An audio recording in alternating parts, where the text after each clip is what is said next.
Bem, meus queridos, vamos aqui para uma videoaula, na verdade um PowerPoint aula, para explicar um pouco sobre a expansão do Renascimento na Europa. Ao longo de alguns slides eu vou estar comentando sobre essa ideia, essas características que aconteceram na Europa, e aí já destacando que isso acontece no período que a gente vai chamar de Baixa Idade Média, já com uma influência muito forte do antropocentrismo. E a gente vai tentar detalhar como que essas artes passam a influenciar a vida cotidiana dos homens. Então espero que vocês possam aproveitar aí esses poucos minutos e que possamos ampliar o nosso conhecimento. E aqui nós vamos falar sobre uma expressão artística que é a pintura, que a partir do século XV ela vai destacar o ser humano no seu dia a dia. É importante ressaltar que no século XV o poder dos feudos já está enfraquecido. E os centros urbanos, com a criação dos burgos, elas começam a ser um novo campo de concentração de pessoas. E essas pessoas vão ter as mais diversas vidas. Aquelas pessoas que vão desde fazer pães até ter alguma expressão artística para tentar se sustentar nessa nova organização. Então as pinturas vão retratar isso, o cotidiano simples e singular de algumas pessoas e plural e coletivo, mas tentando trazer esse homem enquanto centro. As coisas do cotidiano mostrando que ela tem importância e tem valor. Um casamento entra em destaque numa pintura.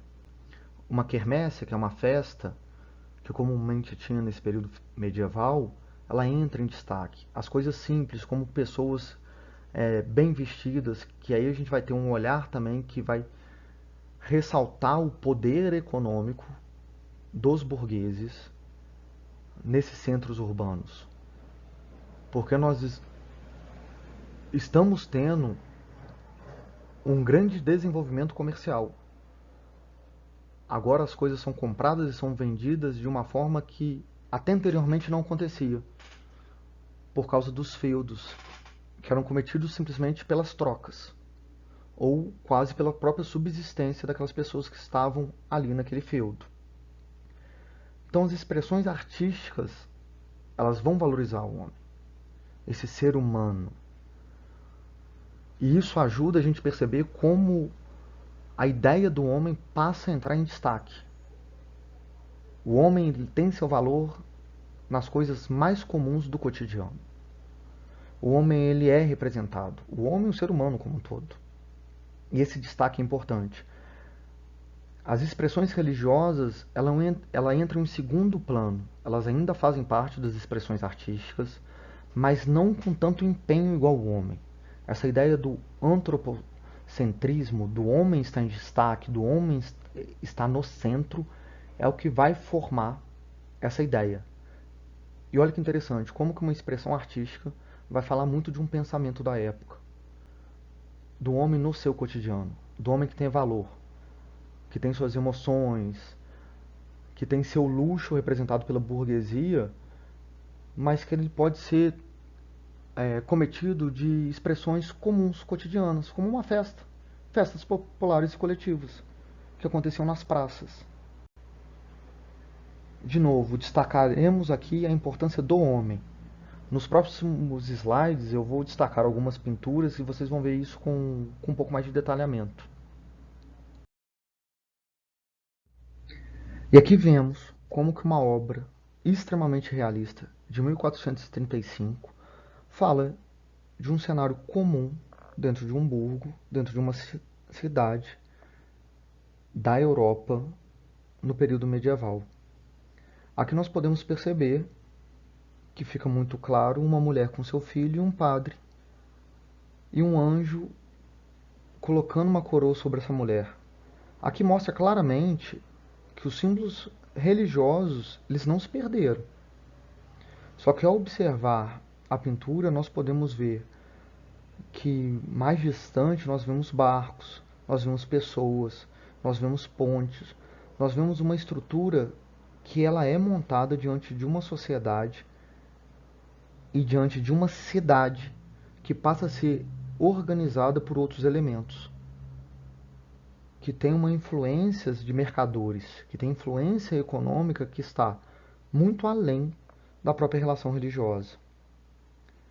O detalhamento das vestes, se vocês conseguirem observar, cada detalhe, as cores, as posições das mãos, os olhares, isso mostra um homem que sabe quem ele é. Ao pintar um quadro desse, esse autor, ele quer falar sobre esse ser humano, ele quer detalhar o ser humano, ele quer mostrar como que esse ser humano, no seu dia a dia, ele se veste, ele se dota de valores que são construídos por essa própria sociedade.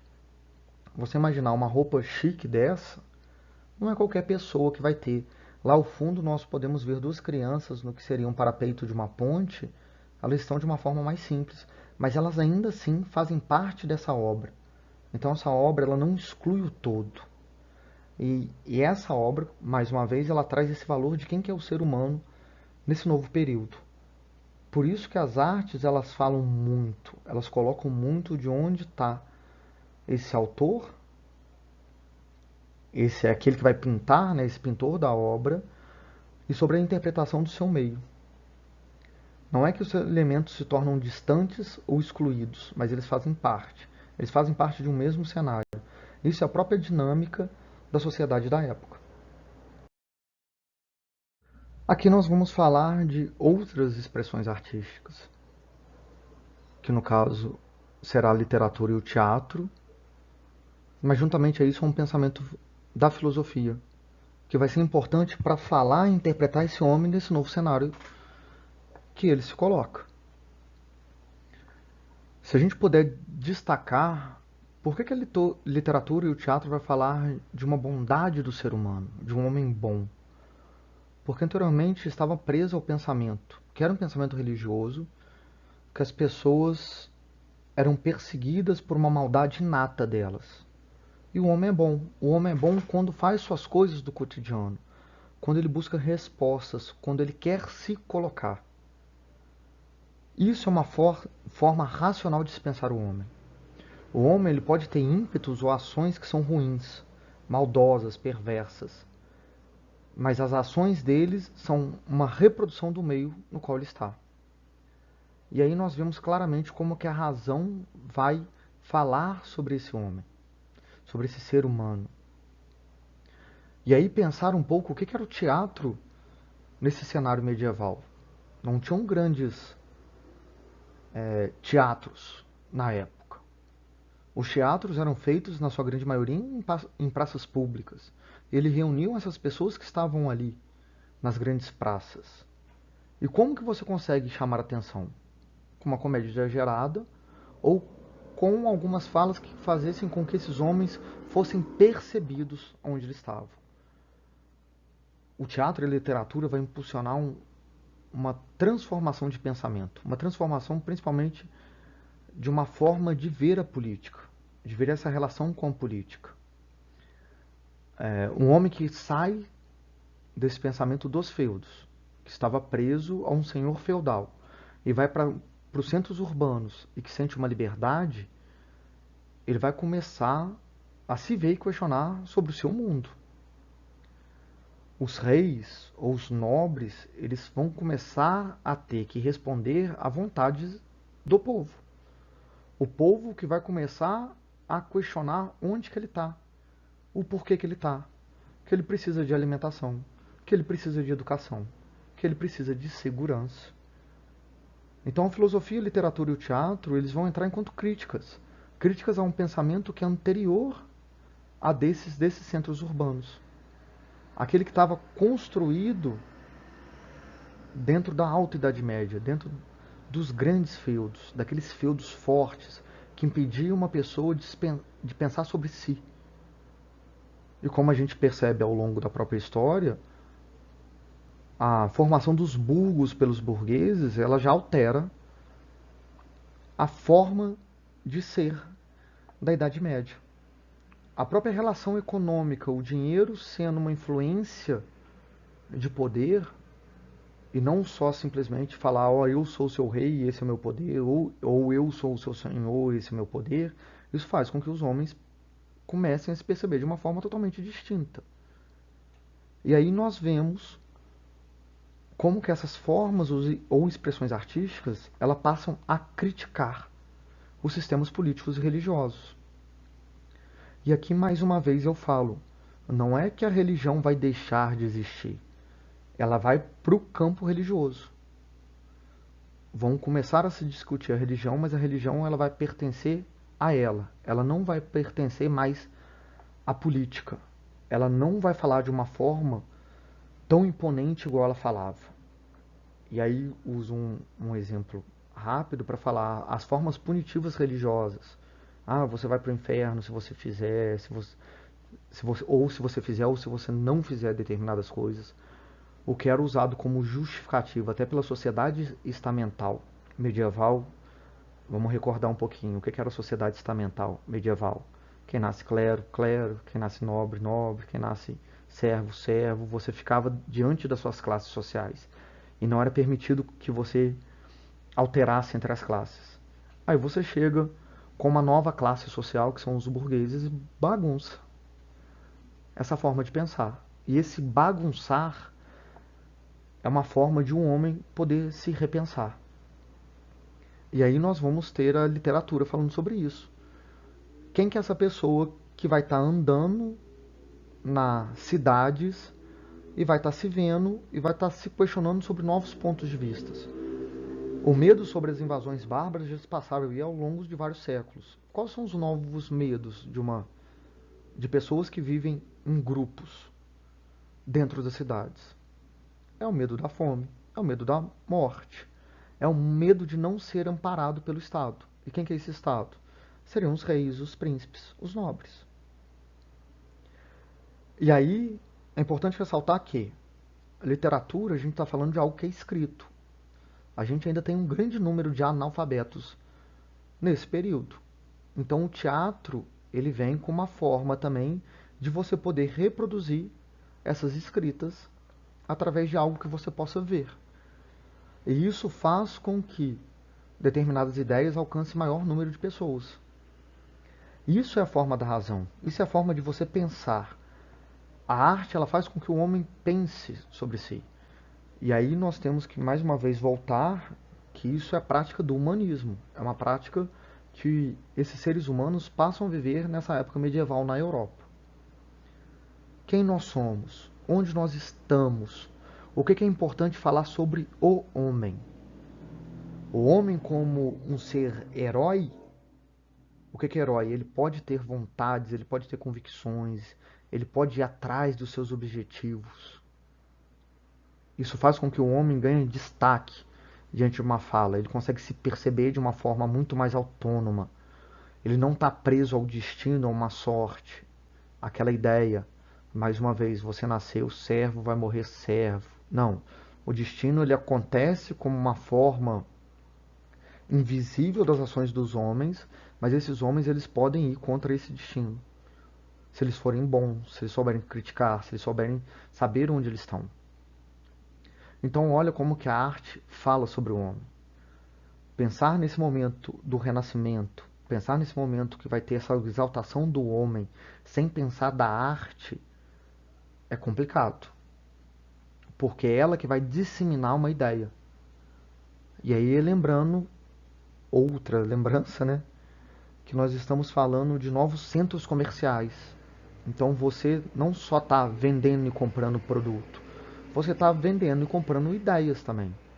Um burgo que faz comércio com outro burgo, pessoas que começam a andar entre os burgos, elas começam a perceber novas dinâmicas. E ao observar novas dinâmicas sociais, elas vão se pensar quem elas são nesse novo mundo, podendo criticar a si mesmo, podendo olhar para o seu entorno e pensar o que nós estamos fazendo aqui, qual que é o nosso objetivo, o que seria bom para nós. E aí essa crítica a esses sistemas políticos. Agora o político, esse político que eu falo, são esses nobres, reis, príncipes, que têm todo um poder para si. Ele vai começar a entrar em choque. Ele vai ter que começar a escutar pessoas que até então ele não escutava, porque senão ele pode perder seus postos. Porque a força dessas pessoas comuns, ela está se tornando imensamente maior. E dentre essas pessoas comuns a gente vê os burgueses. Os burgueses com poder econômico fortíssimo. Então nós estamos transformando uma forma de pensar que se durou praticamente 1000 anos e vivendo uma nova experiência. E mais uma vez, essas expressões artísticas, elas ajudam a nós a observar como era esse período e observar como essas pessoas puderam se reorganizar. E elas se reorganizam conhecendo.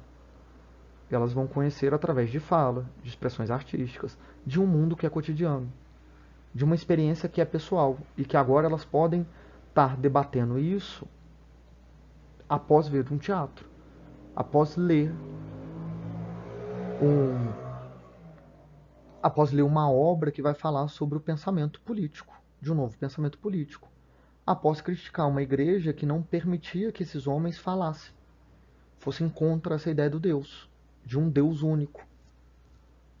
Agora nós não estamos mais numa visão teocêntrica, nós estamos numa visão antropocêntrica. Agora o racionalismo impera. Agora o homem, o ser humano, ele tem uma fala que é muito dele, é muito produzida por ele. É um indivíduo, é um sujeito ganhando força. E agora eu vou apresentar para vocês um trecho de Hamlet, de William Shakespeare. E aqui nós vamos poder ver como é que essa clareza, quem que é esse homem que está sendo falado, que está sendo ponderado, quais são as ações dele, por que essa racionalização dele é tão importante. Vamos ao trecho e já já eu continuo.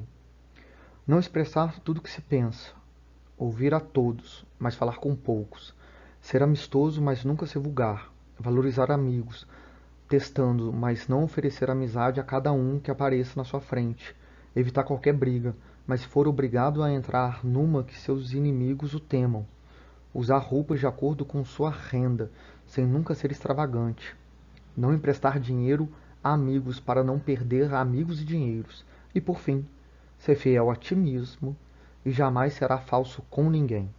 Eu começo com esse final. Ser fiel a ti mesmo e jamais será falso com ninguém.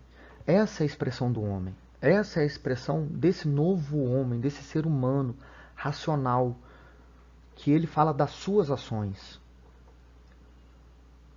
Se a gente pode pegar alguma coisa do pensamento humanista, desse pensamento renascentista, é pensar essa valorização do homem. O homem ele fala por si só, ele observa. O que nós observamos aqui ao longo desse trecho? Sobre essa bondade. Falando, olha, ele não pode entrar em briga, mas se ele entrar em briga, que seus inimigos o temam. Mostrando o quê? Que nós não vamos ser bons o tempo todo. Que nós vamos ter o nosso momento. E que se a gente tiver nosso momento de fúria, por mais que ela possa vir a acontecer, que ele seja descrito também de uma forma racional. O trato com o dinheiro, renda, olha o dinheiro aparecendo, esse poder econômico mostrando o seu valor. É um trecho simples de uma obra maravilhosa que vai falar sobre briga de famílias, que vai falar sobre um novo cenário político-econômico, que vai tratar sobre disputa entre reinos, que mostra uma nova visão de uma sociedade medieval. Então vemos aqui, mais uma vez, o poder da influência das artes para a representação dessa forma de pensar do homem. E que, enquanto crítica, nós ainda vivemos sobre a arte. A arte, ela fala muito, ela não é uma coisa que acontece ou que nós escutamos enquanto uma música e que parece que ela se perde. Ela tem seu poder de influência forte, ela vai falar muito da nossa forma de pensar. Então eu termino esses slides de hoje e a gente se encontra num próximo momento. Um abraço, meus queridos, e até!